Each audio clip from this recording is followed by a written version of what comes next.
Subscribe பட்டனை அமுக்குங்க, bell பட்டனை அமுக்குங்க. வாழ்க வளமுடன். இப்படிக்கு பாட்டி வைத்தியம். வணக்கம்ப்பா, உங்க பாட்டி பேசுறேன். இப்போ நான் உங்களுக்கு துவரம் பருப்புல வடகம் செஞ்சு காட்ட போறேன். ரேஷன் துவரம் பருப்பு தான் பாரு. 1 கிலோ துவரம் பருப்பை ஊற வச்சிருக்கேன். ஊற வச்சு நல்லா கழுவி எடுத்து வச்சிருக்கேன். இது 1/2 கிலோ வெங்காயம், பெரிய வெங்காயத்தை நறுக்கி வச்சிருக்கேன். இது 15 கிராம் சோம்பு, 15 கிராம் சீரகம், 10 கிராம் சோம்பு வச்சிருக்கேன். ஒரு 15 காஞ்ச மிளகாய நல்லா ஊற வச்சிருக்கேன்ப்பா தண்ணியில. இது இப்படி அல்லுனா ஒரு பிடி வேற அளவுக்கு கருவேப்பிலை வச்சிருக்கேன். மஞ்சத்தூள் வச்சிருக்கேன். தேவையான அளவு நம்ம உப்பு போட்டுக்கலாம் லாஸ்ட்ல. இப்ப அரைக்கிறதுக்கு இந்த சீரகம் சோம்பை உள்ள போட்டுக்கலாம்ப்பா. இந்த காஞ்ச மிளகாய போட்டுக்கலாம். இந்த பெருங்காயம், கட்டி பெருங்காயம் நல்லா வாசமா இருக்கும்னு எடுத்து இப்படி அடுப்புல வச்சு கொஞ்சம் கரைச்சி வச்சிருக்கேன். அது ஒரு 25 கிராம் போட்டிருக்கேன்ப்பா பெருங்காயம்.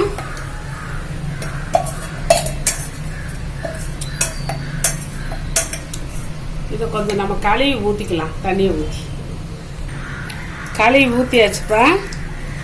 நீங்க தூள் பெருங்காயம் வேணாலும் போட்டுக்கோங்க. ஏன்னா கட்டி பெருங்காயம் இதுல எல்லாம் போட்டா வாசமா இருக்குன்னு. இப்போ இது 2 டீஸ்பூனு மஞ்சத்தூள் எடுத்து வச்சிருக்கேன். அதையும் போட்டுட்டேன். இப்போ இதை நான் அரைச்சிக்கிறேன்ப்பா. புத்தகத்துக்கு தேவையான உப்பையும் நம்ம இப்பயே போட்டுடலாம்ப்பா. நிதானிச்சு போடுங்க.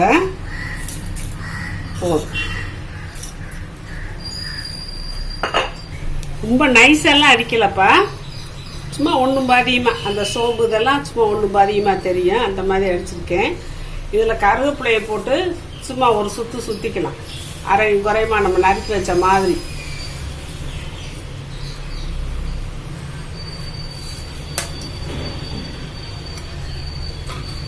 இப்போ கருவேப்பிலையை 1-2 அரைச்சாச்சுப்பா. நல்லா வலுவலுன்னுலாம் எதையுமே அரைக்கல.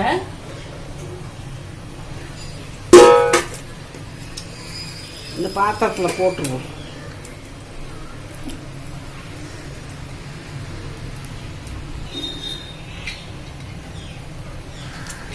இப்போ தண்ணி ஊற்றாம இதை நம்ம அப்படியே ட்ரையாகவே நம்ம அரைச்சிக்கலாம்.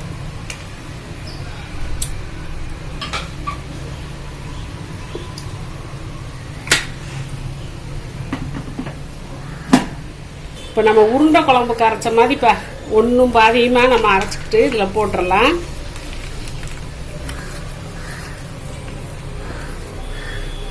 அப்படி எல்லா பருப்பையும் அரைச்சிட்டு உங்களுக்கு காட்டுறேன். இந்த பருப்பெல்லாம் அரைச்சாச்சுப்பா. இந்த வெங்காயத்தை ஒரு பாதி வெங்காயத்தை 1 பாதியமாக அரைச்சிட்டேன். அதே மாதிரி இதையும் 1 பாதியமாக நான் அரைச்சி காட்டுறேன் பாருங்க. இதையும் இப்போ நைஸாக இல்லாமல் சும்மா பிரியாக அரைச்சிருக்குப்பா.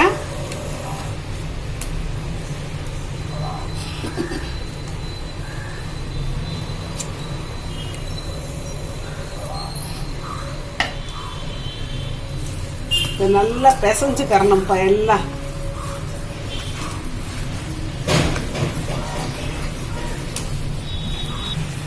இப்போ பாருங்கப்பா, பிசைஞ்சாச்சு எல்லாம் ஒன்று போல். அந்த மிளகா, சீரகம், சோம்பெல்லாம் கலங்குற அளவுக்கு, பெருங்காயமெல்லாம் கலங்குற அளவுக்கு பிசைஞ்சாச்சு. இப்படி பிரியாக தான் இருக்கணும்.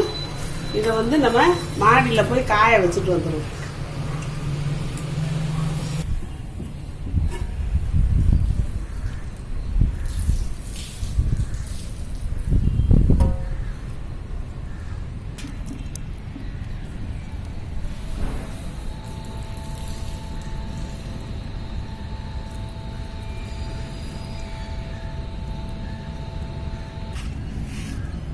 எல்லாம் காலி ஆயிடுச்சுப்பா.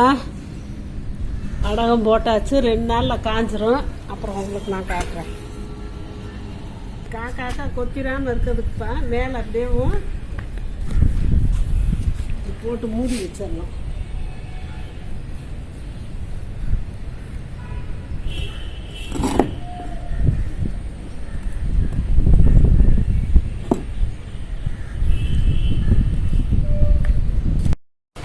துவரம் பருப்பு வடகத்தப்பா காஞ்சிருச்சு. 2 நாள் காய வச்சு எடுத்து வந்தாச்சு.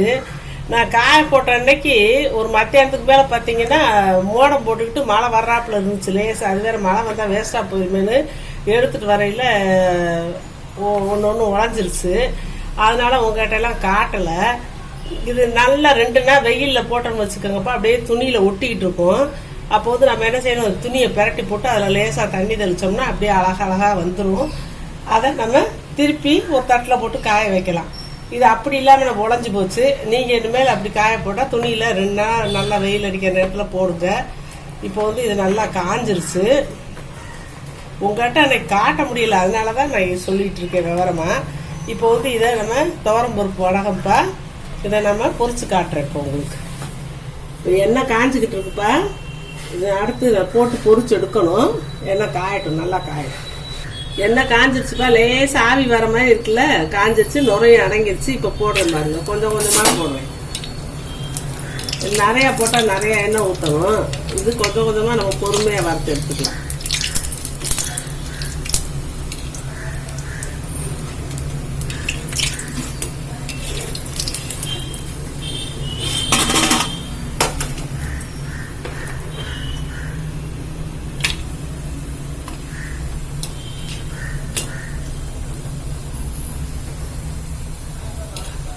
கொஞ்சம் ப்ரௌன் ஆகவும் எடுத்துடணும்ப்பா.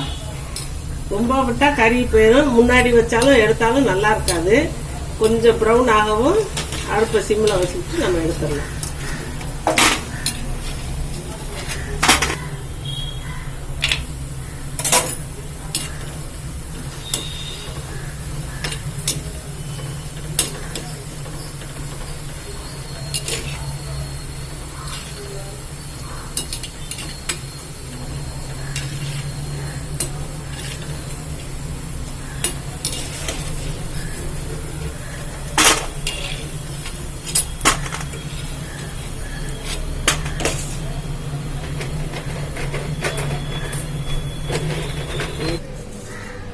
இப்போ ரெடி ஆயிடுச்சுப்பா, நல்லா கலகலன்னு. இதை சாம்பார் சாதம், ரசம் சாதம், தயிர் சாதம், என்ன சாதத்துக்கு ஒரு சாதத்துக்கு வச்சுக்கலாம். இந்த கூழ் இதுக்கெல்லாம் வெயில் காலத்து கூழ் வைப்போம்ல, அதுக்கெல்லாம் இது தொட்டுக்கிற வச்சுக்கணும். பழைய சோத்துக்கு தொட்டுக்கிற வச்சுக்கலாம். ஈவினிங் ஸ்நாக்ஸ் கூட கொஞ்சம் பொரிச்சு இதை சாப்பிட்டுட்டு காப்பி பெட்டி குடிச்சுக்கலாம்ப்பா, சூப்பராக இருக்கும். இது மாதிரி நீங்கள் வெயில் காலம் அடிக்கும் போது நல்லா காய வச்சுக்கலாம். இப்போ 1 கிலோவுக்குள்ள வந்துருக்கு. இந்த மாதிரி நீங்கள் எவ்வளோ வறுத்தாலும் செஞ்சுக்கலாம். ரேஷன் பருப்பு தான் போட்டேன் நான். இப்போ வேறு பருப்பு போடல, வேறு பருப்பு வீட்டு சமைச்சிக்கணும். ரேஷன் பருப்பு வேஸ்ட்டாக தான் போகுதுன்ட்டு இப்படி செஞ்சாச்சுப்பா. வாழ்க்கை வளமுறேன். இப்போ நிறைய பேர்ப்பா நான் அவங்க கொஸ்டினுக்கு ஆன்சர் சொல்கிறதுலன்னு கேட்குறாங்க. சொல்லிக்கிட்டு தான் இருக்கேன். நான் அதுக்குன்னு சொல்லி பார்வையாளர்கள் கேள்வி பதில் நான் போட்டிருக்கேன். அதை பார்த்துக்கோங்கப்பா. அதை பார்த்தீங்கன்னா உங்களுக்கு தெரியும். நான் வரிசையாக கேள்வி பதில் போட்டுக்கிட்டே இருக்கேன். அதில் போட்டு பார்த்தீங்கன்னா நீங்கள் கேட்ட கேள்விக்கெல்லாம் நான் பதில் சொல்லிடுறேன்ப்பா. அதை கட்டாயம் நீங்கள் பார்த்து தெரிஞ்சுக்கோங்க. சப்ஸ்கிரைப் பட்டனை அமுக்குங்க, பெல்லு பட்டனை அமுக்குங்க. வாழ்க வளமுடன். இப்படிக்கு பாட்டி வைத்தியம்.